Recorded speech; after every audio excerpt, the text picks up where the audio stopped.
Hi, this is John Lanou. Welcome to my crazy adventure up Haleakala Crater. So these are my buddies right here in this picture, Bill Provost, otherwise known as Hillbilly, Hercules guide, Mike Beaudry, and Jane Richard.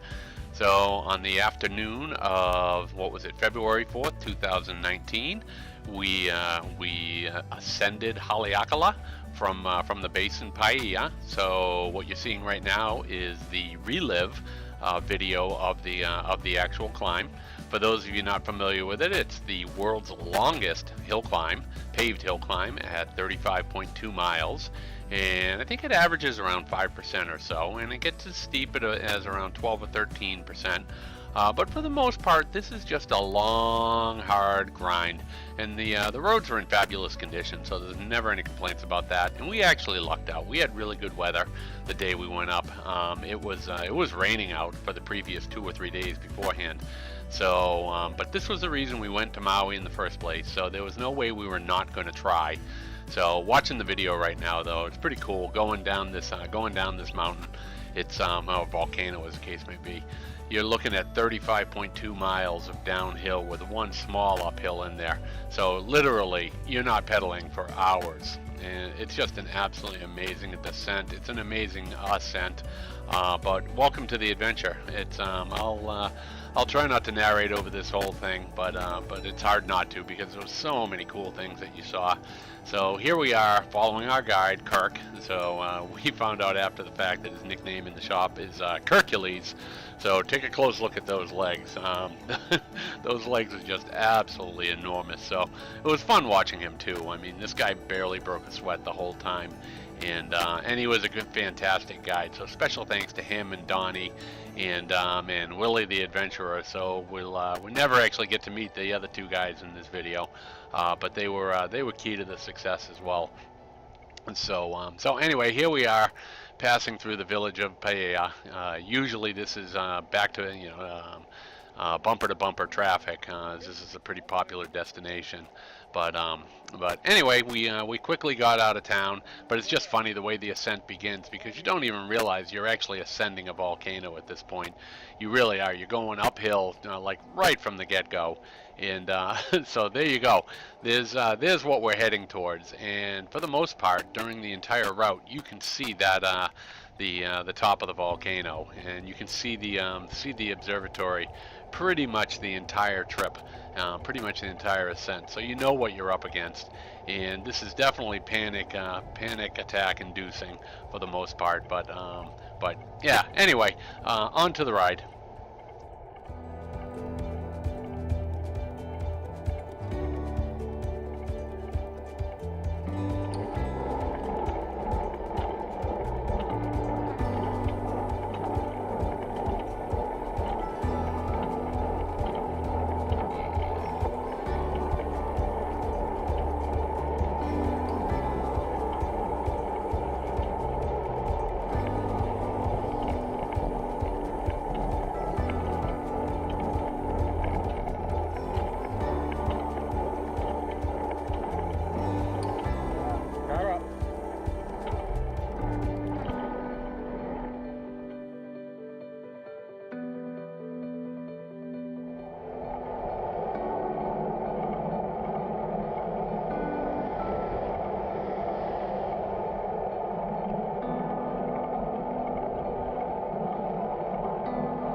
So we had a quick stop at the 3,200 foot point right before we turned onto Crater Road.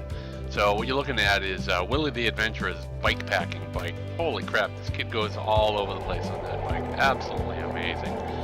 One of the nice things about hiring the guide was that there really was no surprises.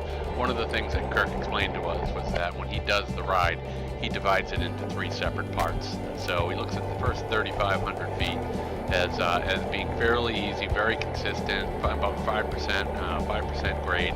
And he said the middle 3,000 feet, from 3,500 to about 6,500, that was the most challenging, and indeed it was. That's where there were a bunch of switchbacks, we certainly hit a lot of pitches around 6, 7, 8, even 9%. So it was a grind to get through that part, but having the guide explain that to us and set expectation accordingly, very, very helpful. Anyway, back to the ride.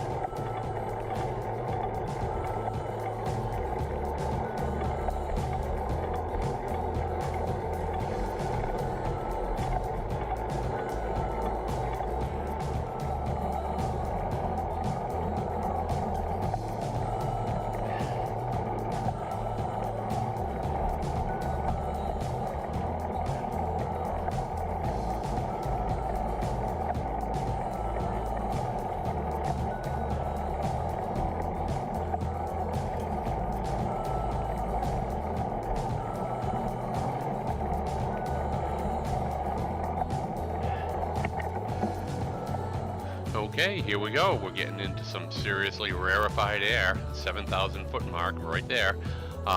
So we had to leave Kirk behind, according to rules and regulations for the park. Guides are not allowed past the station at about 6,800 feet. Yeah, we had to pay a $12 entrance fee to do the final third. So speaking of the final third, this is where Kirk told us things get a little bit interesting. While the final third, the final 3,000 feet, are not all that steep, it's around 5% average grade.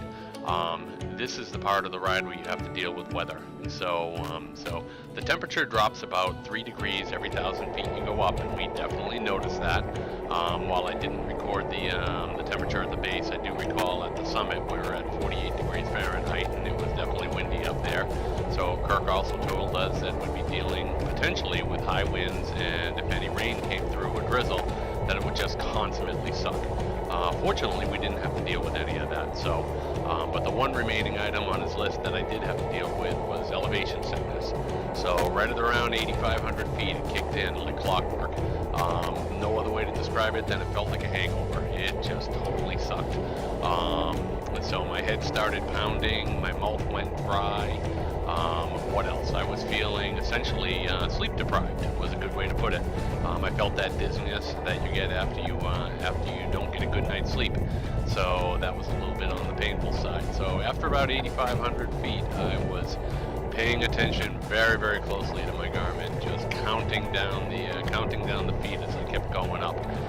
You'll notice that Beaudry took off in front of me. He was just a memory at this point, but here we go. We're getting awful close to the top. So you can see the observatory up there, and I thought the observatory was the absolute peak. Wrong. So you actually have to go a little bit past the observatory, and there's a summit lookout at the very, very top. And I don't know if it'll show up in the video here or not, but wow, what a welcome sight. So there we are, flipping into 5 digits. It's the first time I ever did a 10,000 foot climb. Needless to say, a little bit of celebration was in order. This was something that I had never accomplished in my entire life, never mind doing it at age 52. So a little bit of happiness. Fuck yeah. Fuck yeah.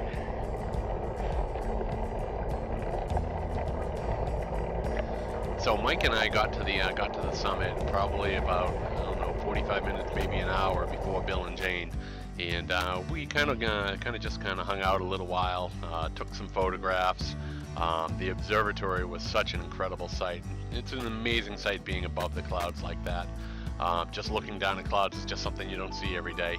So here's Mike and I up here at the summit, just an absolutely wonderful feeling to have finally had this behind me. And this is the view of the crater. Unfortunately, it was cloudy that day, and yes, I am a die-hard Patriots fan, and yes, the Patriots had won the Super Bowl the day before. So after a little bit of waiting, Jane made it up there with us. Actually, here's a little clip of us guiding Jane into the final stretch here. So it gets up around 10 or 12% for the final kick, but boy, it's a wonderful feeling when you get it done.